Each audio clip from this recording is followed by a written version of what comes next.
माँ जी, ये लो आपकी दवा। विशाल ने पैसे दिए थे? हाँ, उन्होंने पैसे दिए थे। रुको, जी माँ जी। ये तुम्हारे हाथ के सोने के कंगन कहाँ गए?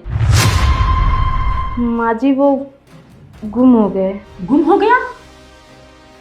मम्मी, भाभी को तुमने शादी में इतना महंगा सोने का कंगन बनवा के दिया था। शादी में दिया हुआ कंगन एक औरत की सुहाग की निशानी होती है, और भाभी ने वो गुम कर दिया। और मम्मी, तुम्हें उन्होंने बताया भी नहीं। तुम्हारा ध्यान कहाँ रहता है?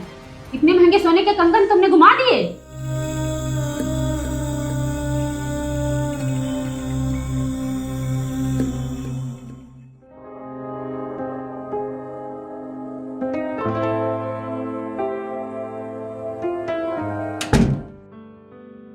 इतना टेंशन में क्यों हुआ?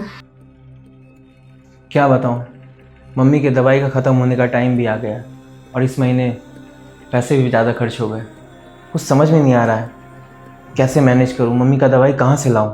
आपको किसने कहा मम्मी की दवाई खत्म होने वाली है? अभी मम्मी की दवाई खत्म होने में बहुत टाइम है।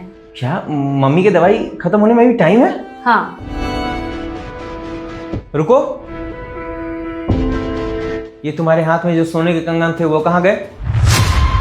वो मेरे कंगन कहीं गुम हो गए। अरे कैसे गुम हो गए? मम्मी ने कितने प्यार से वो शादी में तुम्हें बना के दिया था और तुम उसे भी संभाल के नहीं रख पाई, गुम कर दिया।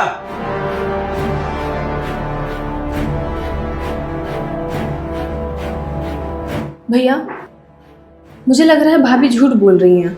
लग तो मुझे भी यही रहा है, इसके कंगन गुम नहीं हुए, इसने कहीं बेच दिया है। नहीं नहीं, मैं वो नहीं बोल रही हूँ। आपने भाभी को पैसे दिए थे मम्मी की दवाई लाने के लिए? नहीं, मैंने तो कोई पैसे नहीं दिए।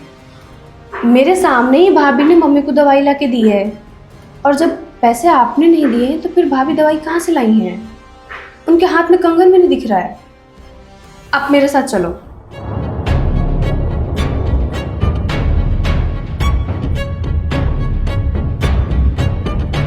तुमने मुझसे झूठ बोला ना? नहीं, मैंने झूठ नहीं बोला, सच में मेरा कंगन गुम हो गया है। अब झूठ बोल के कोई फायदा नहीं है भाभी, हमें पता चल गया है आपने अपने कंगन बेच के मम्मी की दवाई लाई हो। तुम्हें पता है एक लड़की के लिए उसकी शादी की कंगन कितनी कीमती होती है? पूरी जिंदगी वो उसे संभाल के रखती है, और तुमने उसे बेच दिया। मेरे लिए भी वो कंगन बहुत कीमती था, लेकिन माँ से ज़्यादा कीमती नहीं था। मुझे पता था कि आपका इस महीने बहुत खर्च हो गया है और अब माँ की दवाई नहीं ला पाओगे, इसलिए मैंने अपने कंगन बेच दिए और माँ की दवाई ले आई। बहू, तुमने मेरी दवाई के लिए अपने सोने के कंगन बेच दिए? माँ जी, ये कंगन क्या चीज़ है? आपके लिए अगर मुझे ये घर, ज़मीन, जायदाद सब बेचना पड़े तो मैं बेच दूँगी। मेरे लिए आप सबसे ज़्यादा ज़रूरी हो। बहू, मैं तुम्हें इतना परेशान करती हूँ, तुम्हारे साथ इतना गलत व्यवहार करती हूँ, और तुम मुझसे इतना प्यार करती हो। माँ जी, आप मेरे साथ कैसा भी व्यवहार करो, मुझे ज़रा भी बुरा नहीं लगता, क्योंकि आप मेरी माँ हो।